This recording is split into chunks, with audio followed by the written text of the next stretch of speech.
मित्रांनो, तुमचं पुन्हा एकदा GB स्टोरी टेलर या यूट्यूब चॅनलवर स्वागत आहे. आजच्या आपल्या गोष्टीचं नाव आहे भूतबाधा. लेखक विपुल सुने. पण गोष्ट सुरू करण्याआधी जर कोणी या चॅनलवर पहिल्यांदाच आलेले असाल तर त्यांनी ह्या चॅनलला सबस्क्राईब करायला विसरू नका.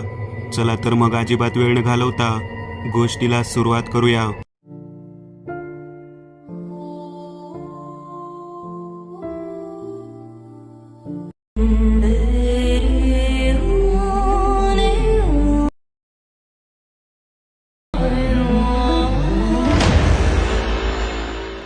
अनुराधा भाड्याच्या खोल्या बघून बघून ती दमून गेली होती. काहीचा बजेट जास्त होता तर काही मुलींना देत नव्हते. दमून अनुराधा एका जुनाट घराजवळ आली. दमून तिथेच बाजूला बसली आणि पाणी पिण्यासाठी म्हणून तिने बॅगेतून बॉटल काढली. वरून गटागट ती पाणी पिऊ लागली. अनुच्या कपाळावरून घामाचे लोट गालावर येत होते. अंधार पडत आला होता. घर भाड्याने देणे आहे अशी पाटी तिला समोरच्या घरावर दिसली. घर अगदी जुनाट. त्याला जुन्या पद्धतीचा काळा दरवाजा होता ज्यावर टोकदार खिळे लावली होती. अनुने दाराची गोल कडी वाजवून आवाज देण्याचा प्रयत्न केला. अनु आतून कुणाच्या तरी येण्याची वाट बघत होती. परत कडी वाजवणार एवढ्यात दार उघडले. आवाज झाला. समोर दारात एक म्हातारा उभा होता. गळ्यात गोल मण्याची पोत, कपाळावर मोठा काळ्या बुक्याचा टिळा, नाकातले केस बाहेर आलेले होते, कानाचे छिद्र फाटले होते, पायात मोठाले कड, मळलेले धोतर आणि जरासा ठिगळ लावलेला सदरा. असा त्याचा अवतार पाहून अनु त्याच्याकडे बघतच राहिली. तेवढ्यात परत आवाज आला. काय पाहिजे पोरी? अशी कशा पैसेही संध्याकाळच्या दारात उभी आहे? लवकर बोल, मला दिवा लावायचा आहे. आजोबा, मला भाड्याने खोली हवी होती. अनु कचरत म्हणाली. 3000 रुपये भाडे लागेल. आजोबा ठणकावून सांगू लागले. अंधार पडू लागला होता. त्यात ती एकटी मुलगी. एवढ्या रात्री तिला काही भेटणार नाही म्हणून तिने डन करून टाकलं. आजोबाने तिला आतमध्ये घेतले आणि दार लावून घेतलं. अनुला विचित्र वाटलं. अनु म्हणाली, तुम्ही म्हणालात ना की दिवाबत्तीची वेळ आहे, तर मग तुम्ही दार का लावत आहात? आजोबा दात खाऊन म्हणाले, तुला कसल्या ग नको त्या चौकशा? वरच्या माळ्यावर तुझी खोली आहे, जा. अनुने मान डोलवली आणि आत जाऊ लागली. पूर्ण मातीचं घर. भिंतीचे पोपडे पडत होते पण घरातून मातीचा सुगंध येत होता आणि बाहेरल्यापेक्षा आत गारवा होता. मातीच्या भिंतीत पायरीवर ठिकठिकाणी कोनाडे होते आणि त्यात दिवे जळत होते. त्याचा प्रकाश पायऱ्यांवर पडत होता. खूपच छोटीशी ती वर जाणारी जागा. अनु तिथून वर गेली. अंधार होता. काळ्या रंगाची जुनाट बटन होती पण लाईट गेली असावी बहुतेक. अनुने फोनचा टॉर्च लावला. त्यात तिला जेवढं दिसलं तेवढं दिसलं. तिने बॅग एका कोपऱ्यात नेऊन लावली. फार दमली असल्याने ती जमिनीवरच लोळली. खालून गार लागत असल्याने डोळे मिटताच तिला कशी झोप लागली कळलं नाही. सकाळ झाली. डोळ्यावर प्रकाश पडला. डोळ्यावर हात ठेवत ती जागी झाली. बघते तर तिच्या आजूबाजूला गोल रेखाटला होता. त्यात एक पंचकोन होता. त्या गोलाच्या अवतीभोवती दिवे पेटवले होते आणि वर एका काळ्या रंगाच्या बाहुलीला गळ्यात दोरी बांधून अडकवले होते.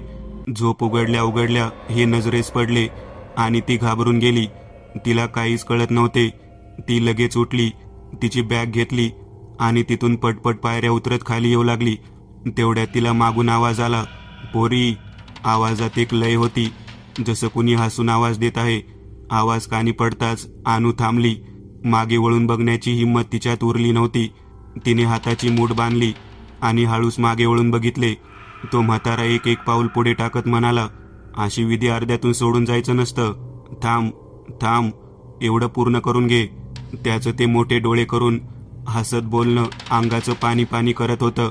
अनु ओरडली आणि लगेच तिथून तिने पळ काढला आणि दुसऱ्याच दिवशी तिने चांगली पीजी शोधली आणि तिथे राहू लागली. तिथून 11 दिवसांनी ऑफिसमध्ये लगेचच बोलक्या स्वभावाने आणि हसऱ्या चेहऱ्यामुळे तिने लवकरच सगळ्यांशी मैत्री केली. त्यात तिला एक खास मित्र गवसला. रितेश. गोरावर्ण, गालावर तीळ, तुरळक दाढी, 5 फूट उंची, थोडेसे पोट बाहेर आलेले, पण तरी तो हँडसम दिसण्यात अजिबात मागे पडत नव्हता. क्यूट दिसतो तो. त्याचे मन अनुराधावर जडले होते. रितेश ऑफिसमध्ये दिवसभर त्याच्या मित्रासोबत राहायचा. रितेश आणि अनुराधाला बाहेरचे खायचे होते, पण त्या दिवशी संप असल्यामुळे सगळी हॉटेल बंद होती. त्यांना जवळच एक शमियाना उभारलेला दिसला. दोघेही त्यात शिरले. दोघांनीही छान हाणले आणि निघताना अनुचे लक्ष खुर्चीवर ठेवलेल्या फोटोवर गेले.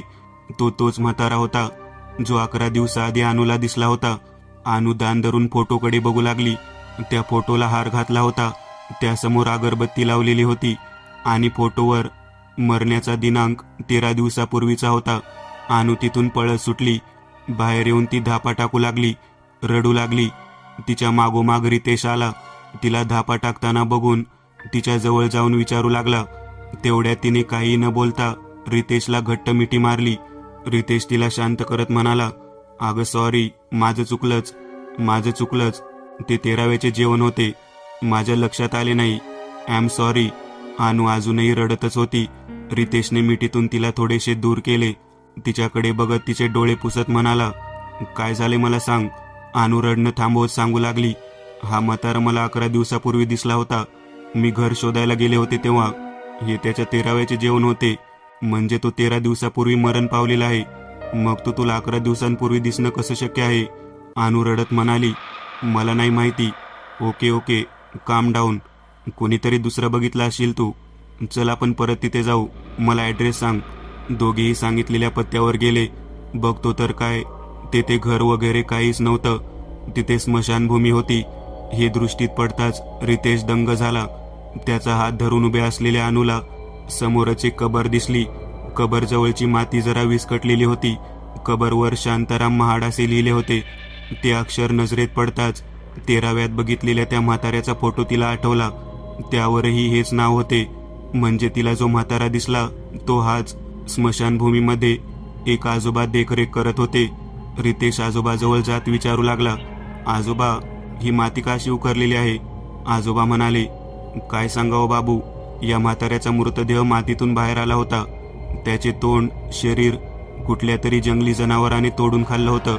त्याला परत पुरलं. त्यामुळे हे ऐकून अनु किंचाळली आणि तिथून पळत बाहेर आली. तिच्या पाठोपाठ रितेश देखील आला. अनु घाबरत रडत म्हणाली, रितेश, मला मेलेली लोक दिसतात. ते येऊन मला त्रास देतात. 50 लोक आहेत तब्बल. मी मरून जाईल. रितेश, प्लीज मला वाचव. Trust me. असं बडबड करीत ती रडू लागली. रितेश तिला समजावून सांगत होता. त्याच दिवशी रात्रीची वेळ. अनु तिच्या खोलीत. अनुने चिठ्ठीत पाहून तिची गोळी घेतली आणि गोळ्याची लेबल आणि चिठ्ठी बाजूच्या खिडकीत ठेवून ती तिच्या खोलीत एकटी झोपली होती. रात्रीचा 1 वाजला. पंख्याचा गरगर आवाज खोलीभर फिरत होता. अचानक पंखा बंद झाला. पंख्याचा गरगर आवाज बंद झाला. खोलीत शांतता पसरली. अनुच्या कानाभोवती डास गुणगुण करू लागले होते. त्यामुळे तिला जाग आली. ती बाथरूमला उठण्यासाठी जागी झाली. रात्रीचे 1 वाजले होते.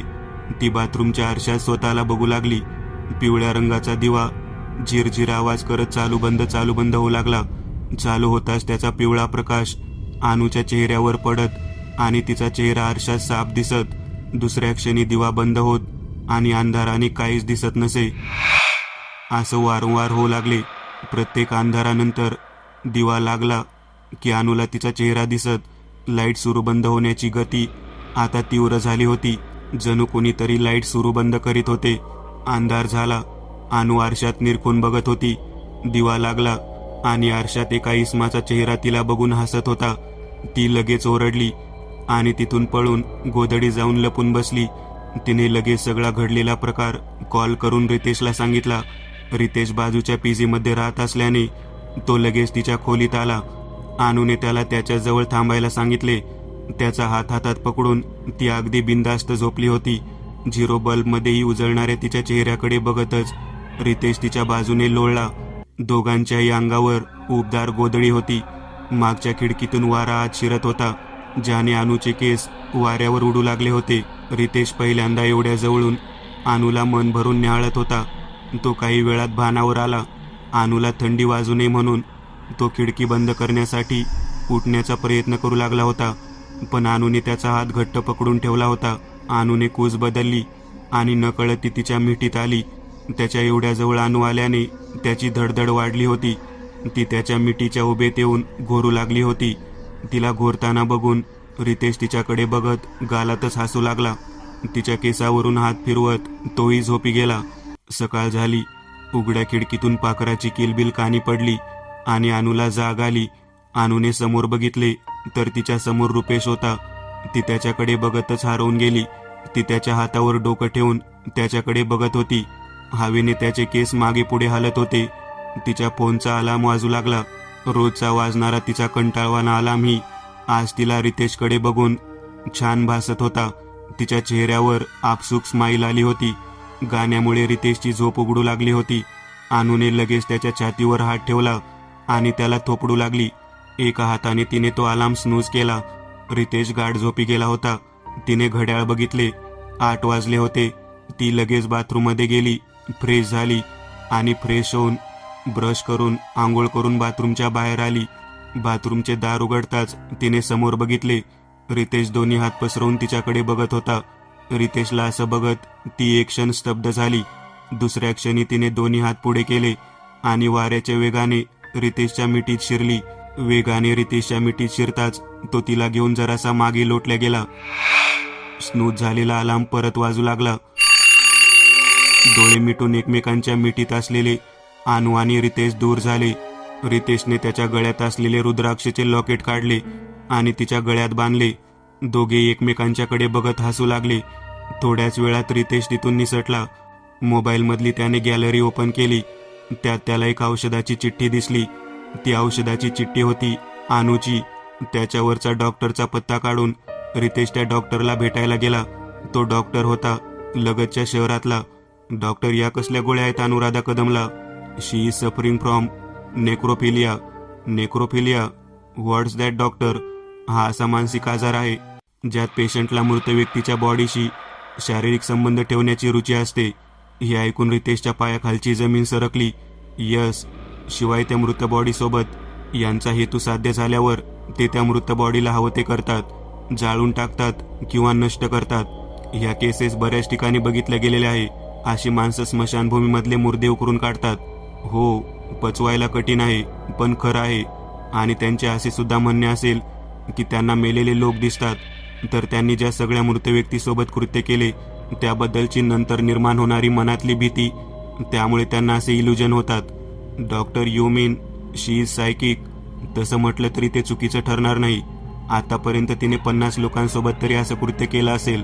50 आकडा कानावर पडताच त्याला अनुचे शब्द आठवले. ते 50 लोक आहेत तब्बल. मी मरून जाईल रितेश, प्लीज मला वाचव.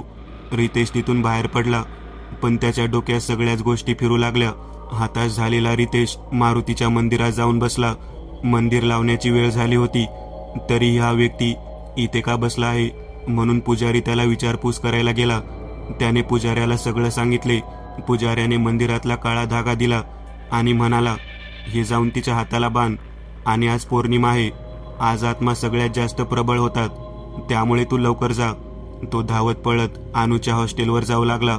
अनु आंघोळ करण्यासाठी जाणार होती, म्हणून तिने कानातले आणि गळ्यातले रुद्राक्ष काढून खिडकीत ठेवले. ती आंघोळीला जाणार तेच तिला कचकच असा विचित्र आवाज येऊ लागला. समोरची एक एक टाईल्स आपोआप हालू लागली होती. ती नजर रोखून त्याच्याकडे बघत होती. सगळ्या टाईल्स आपोआप बाजूला सरकल्या. अनु घाबरली आणि ती मागे मागे जाऊ लागली. त्या टाईल्स बाजूला झाल्या. अनु डोळ्यात तेल घालून तिथेच बघत होती. प्रत्येक बाजूला झालेल्या टाईल्सच्या खड्ड्यातून एक एक माणूस बाहेर येऊ लागला. डोळे मोठे, चेहऱ्यावर विद्रूप हसू. कुठे कुठे चेहऱ्याचे मांस तोडलेले होते, ज्यातून रक्त वाहत होतं. कुणीतरी लंगडं चालत होतं, कुणी वेड्यासारखं नाचत येत होतं. कुणाच्या हातात मुंडवण्या होत्या, कुणाचे दात लाल झालेले होते. सगळेजण एक एक पाऊल टाकत अनुच्या दिशेने येऊ लागले. धावत पळत रितेश अनुच्या खोलीजवळ पोहोचला. तो दार ठोठावू लागला. 2 वेळा दार वाजवले तरीही अनु उघडत नव्हती.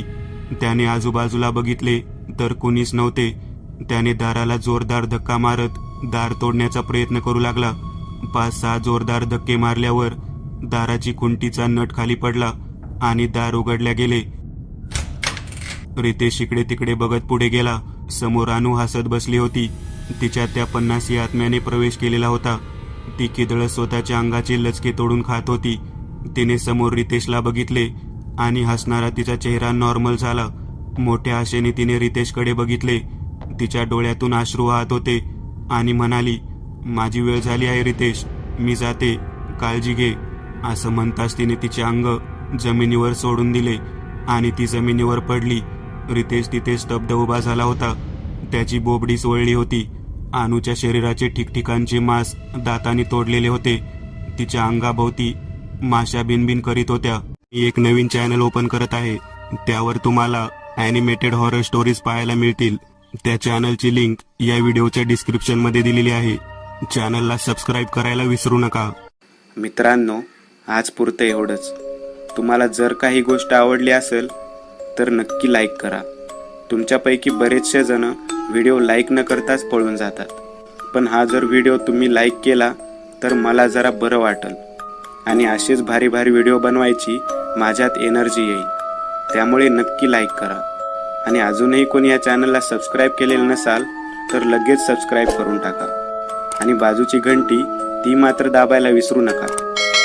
देवाची घंटी आहे ती. चला तर मग पुन्हा भेटूया अशीच एक आगळी वेगळी गोष्ट घेऊन पुढच्या भागात.